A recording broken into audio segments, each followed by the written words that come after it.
What just happened? Okay, there we go. Yar! Greetings, fellow Trekkies and Trekkers! Well, today we got an interesting review today, and it's gonna be about the Pirates of Orion.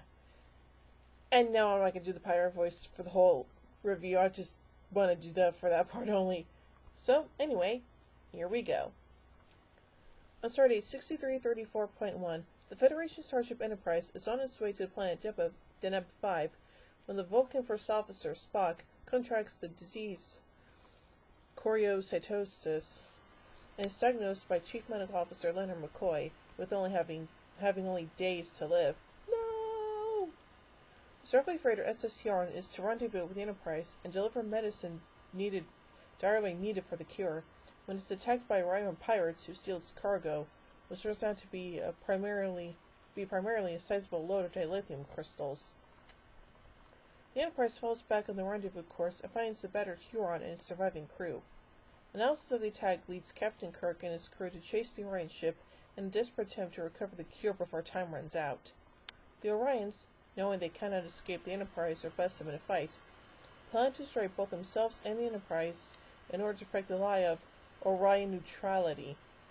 Kirk meets with the Orion captain on a highly unstable asteroid, which the Orions plan to detonate to carry out their plot. Kirk and the Enterprise crew realize the Orion captain is carrying an explosive trigger in his pack and are able to neutralize it. They recover the medicine and save Spock, capture the Orion captain, who orders his crew to board the self-destruct, which will now be a pointless life, and surrender, and retrieve the dilithium crystals. Yay! So, yeah, it's a very interesting, unique story, huh?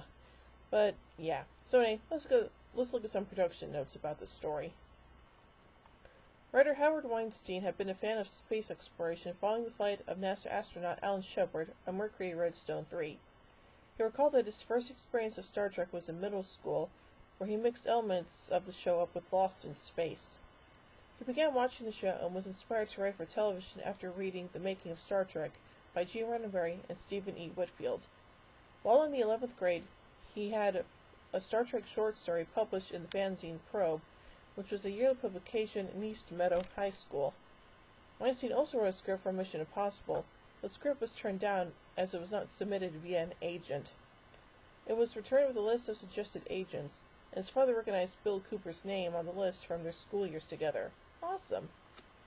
Cooper agreed to take on Weinstein, who decided to redevelop his Probe-published short story into a script for the animated Star Trek. Cooper addressed the script to D.C. Fontana, who had recently left the show. When it arrived at the production office, it was forwarded to Fontana unread, who sent it back to Cooper as she had left the show.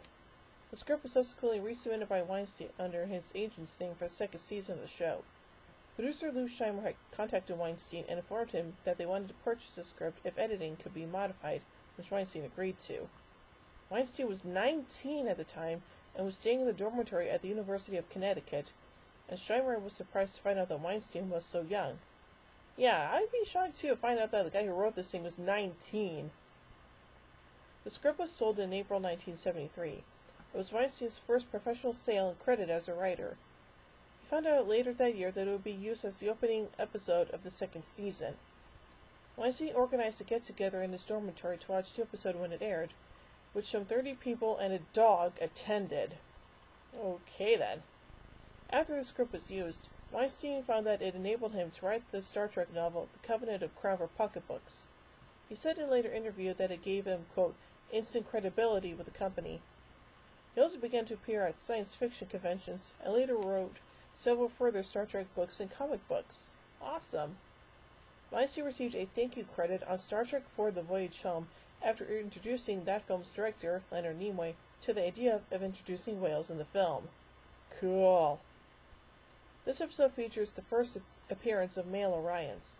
While a surgically altered agent who appeared as an Andorian in the original series episode Journey to Babel was speculated to be of Orion origin by Spock, the only members of the race which have previously been represented in Star Trek were the Orion slave girls.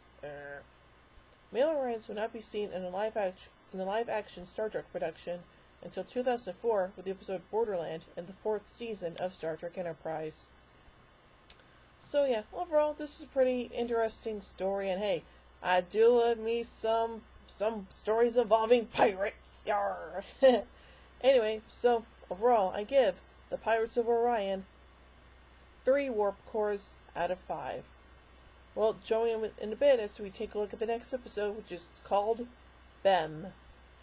Yeah, that's just Bem. B-E-M. So, yeah. Anyway, so, until then, live long and prosper, everybody.